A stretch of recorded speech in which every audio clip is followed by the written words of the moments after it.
Have you ever been deep into a gaming session on your laptop? Or binge watching your favorite show on your mobile? And noticed it getting a bit toasty in your hands? It's a familiar feeling, isn't it? That gentle warmth spreading from the back of your phone or the underside of your computer. It's something we've all experienced. We often don't think much of it. It just seems like a normal part of how these amazing gadgets work. But have you ever stopped and wondered, why does this happen? What's going on inside this little box to make it feel like a hand warmer? It's a fantastic question, and the answer is all about the science of electricity and movement. Let's get one thing straight. It's not magic, it's physics. And physics is just a way of understanding how the world around us works. When you use any electronic device, you're essentially telling a massive river of tiny particles to flow through it. These particles are called electrons, and their movement is what we call electricity. Think of it like turning on a tap.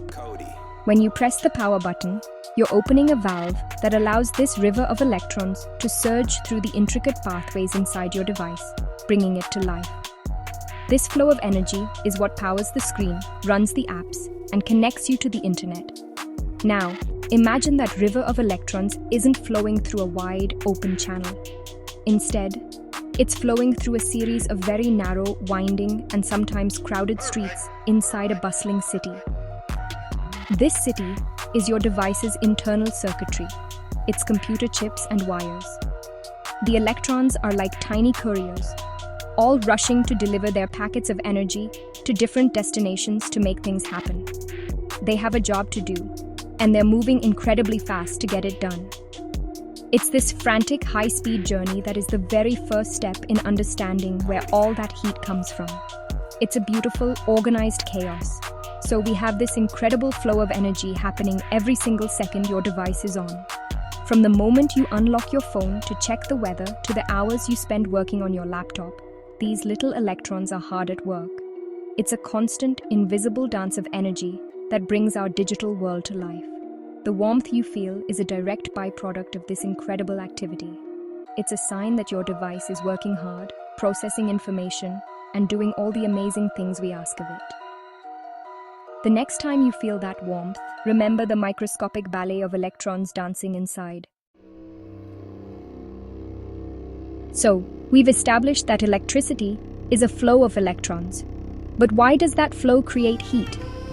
Well, here's where the fun begins. The paths these electrons travel through, the wires and the silicon in the computer chips, are not perfectly smooth, frictionless superhighways. They are full of obstacles. Think of it like trying to run through a crowded market square. You're going to bump into people, jostle around, and create a bit of a commotion. This bumping and jostling is a form of friction, and in the world of electrons, we call this resistance. Every material has some level of resistance. This resistance is the real culprit behind the heat. As the billions of electrons surge through the microscopic pathways of a processor, they are constantly colliding with the atoms of the material they're traveling through. Each one of these countless collisions generates a tiny puff of heat. It's like rubbing your hands together on a cold day to warm them up. The friction between your palms creates heat. Now, imagine that happening billions upon billions of times per second inside a chip the size of your thumbnail. All those tiny puffs of heat add up very quickly, and that's the warmth you feel. Let's look at some examples we all know. Your smartphone is a perfect case study. When you're just sending a text, it's not doing much, so it stays cool. But start playing a graphics-heavy game or streaming a high-definition video, and you're asking its processor to make billions of calculations every second. That means more electrons are rushing through those circuits, creating more collisions and consequently more heat. The same goes for your laptop. Just browsing the web is easy, but editing a video or running complex software turns the processor into a bustling metropolis of electron traffic, and the device will inevitably get warmer as a result. It's a fundamental trade-off. The faster and more powerful we want our devices to be, the more work we need the electrons to do. And the more work they do, the more resistance they encounter, and the more heat they generate. It's an unavoidable law of physics. We can build more efficient pathways for the electrons, and engineers work tirelessly on this, but we can't eliminate resistance entirely. So, a little bit of heat is a perfectly normal and expected sign that your electronics are doing their job. The key is managing that heat before it becomes a problem. A little bit of warmth is normal, but what happens when it gets too hot? Well, that's when we run into trouble. Electronics are designed to operate within a specific temperature range. When they exceed that range, things start to go wrong. Excessive heat is the arch nemesis of a computer chip. For starters, it can cause your device to slow down dramatically. This isn't a bug, it's actually a safety feature called thermal throttling. The device intentionally slows down its processor to reduce the workload, which in turn reduces the number of electron collisions and lowers the temperature to prevent permanent damage. It's like a runner slowing to a walk to catch their breath. If the heat continues to build up despite the throttling, it can lead to more serious issues. High temperatures can cause the system to become unstable, leading to unexpected crashes, freezes, or the dreaded blue screen of death.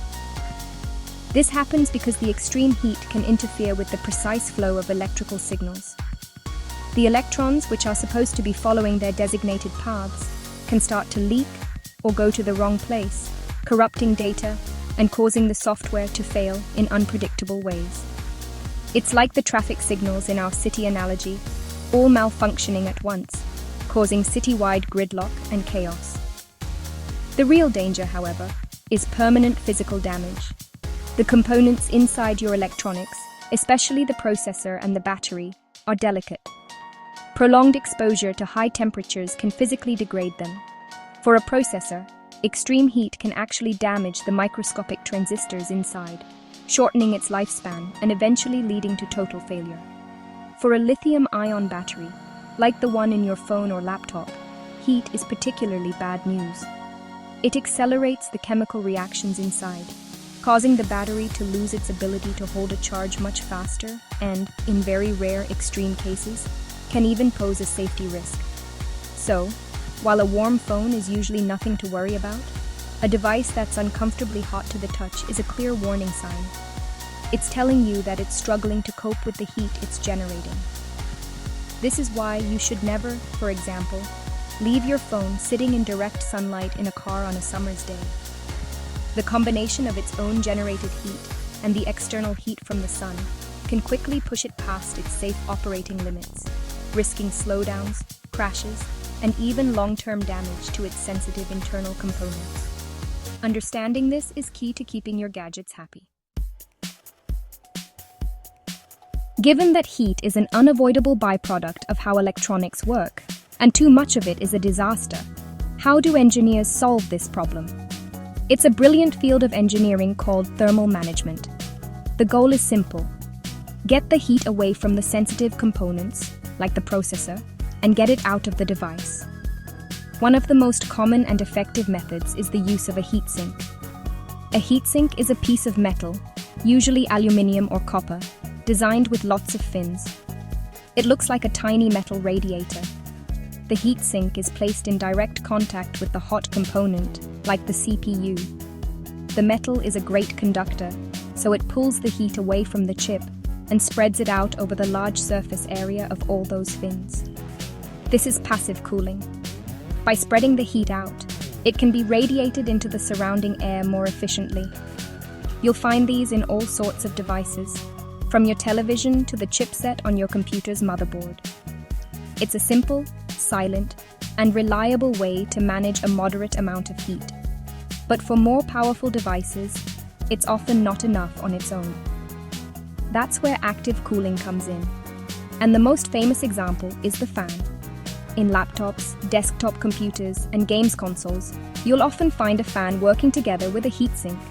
The fan's job is to blow cool air from outside the case directly over the fins of the heatsink. This dramatically speeds up the process of transferring heat from the metal fins into the air.